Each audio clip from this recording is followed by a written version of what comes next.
Well, it's a classic love story with a not-so-traditional middle. It was 1960 when they met, and then he went off to war and she moved away. But don't worry, this one has a happily ever after. On this week's Veterans Voice, 13 Action News reporter Leah Pizzetti shows you how some of the best things in life are worth waiting for. New Year's Eve. A time of celebration and a time for beginnings for Dan Bradford and Sherry Wojtaszek. Bradford, a guitarist, remembers seeing her for the first time at a party where he was playing with his band. Wow. Wow. She felt the same way. And he looked at me with these blue eyes, and I just got all weak inside, shivery. A love story began. The two went steady for their final year of high school in 1960. We dated all senior year and went to each other's proms, and this is a picture here. Then he joined the Navy and her family moved away. They ended up with separate lives. Both eventually married other people and started families. Dan spent 4 years in the Navy, then 4 in the Air Force as a weather forecaster, a big task during Vietnam. If we were going to go to war and use nuclear weapons, they would want the weather forecasts for the targets. He says some of the memories remain with him, like flying home in a plane full of coffins. There was no flags. There was no reception committee. There was just a forklift to start taking the boxes off.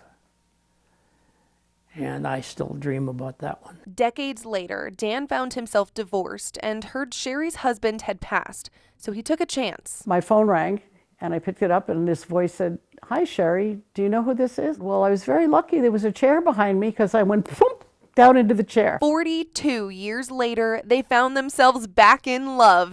Then Sherry made a discovery. I felt like I just looked into this man's soul. Dan had written about his time in the military. I put him in a box for 30 years and couldn't look at him. Sherry found his writings. She had been an English teacher, so with her editing help, she encouraged Dan to enter a writing contest, and he won. His first book was then published. None of it would have come to light without Sherry's encouragement and editing to make sure that my dyslexia didn't spill over into the written page. Since then, he's written 13 books, from children's stories to westerns, finding healing each time. It's like talking to somebody, but you don't have to worry about what they think about what you've just said. And that's the therapy part.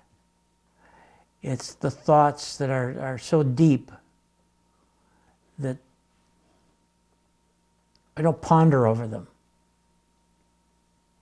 They just come out. The published author now living his own love story. For us to have found each other now is even better, because we're at a point where we can really appreciate what we have. An appreciation decades in the making, but definitely worth the wait. Leah Pizzetti, 13 Action News.